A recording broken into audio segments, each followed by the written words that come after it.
दर्शक हो नमस्कार. वेधकमध्ये स्वागत आहे. मी प्रशांत आराध्य. उजनी अपडेट 23 जुलै 2026 संध्याकाळची स्थिती.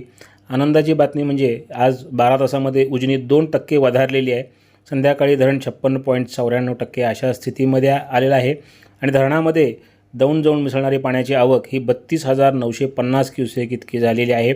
यामध्ये आणखीन वाढ होऊ शकते कारण मुळशी धरणातून सुद्धा आता 10,000 क्युसेकनं पाणी सोडण्याची प्रक्रिया सुरू आहे. तत्पूर्वी सकाळी घोड धरणातून पाणी सोडण्यात येत होतं 10,000 क्युसेकनं. याचबरोबर वडिवळे, कासारसाई, चासकमान यासारख्या धरणातून सुद्धा पाणी सोडण्यात आलेलं आहे.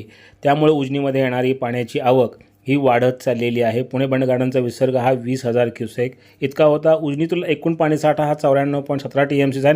यातलं उपयुक्त पाणी हे 30.51 TMC इतकं आहे. धरणातून मुख्य कालव्यामध्ये 2,000 क्युसेक, भीमासेनाजोड कालव्यात 900, दहेगाव योजनेकरता 90, सीनामाढा योजनेकरता 280 क्युसेकनं पाणी सोडलं जात आहे.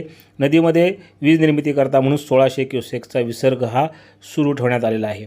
दरम्यान आजही भीमा खोऱ्यातील काही धरणांवर पाऊस हा नोंदला गेलेला आहे. दिवसभरामध्ये काही धरणांवर आज पर्जन्यमान झालेलं आहे. यामध्ये वडिवळे धरणावर 20 मिलीमीटर पाऊस झालेला आहे. मुळशीवर 35, टेमघरवर 51, वरसगाववर 23, गुंजवणी धरणावर 26 मिलीमीटर, पानशेतवर 23, वरसगाववर 23 मिलीमीटर पावसाची नोंद आहे. दरम्यान 4,000 क्युसेकनं घोडमधून पाणी सोडलं जातं आहे अद्यापही. याचबरोबर चासकमानमधून 10,000 क्युसेकचा विसर्ग सुरू आहे. वडिवळीमधनं 2,454 क्युसेक, तर मुळशी धरणातून 8100 म्हणजे 8,100 क्युसेकचा विसर्ग हा सुरूच आहे. नीरा खोऱ्यातील वीर धरणातून 4,636 क्युसेकनं पाणी सोडलं जात आहे.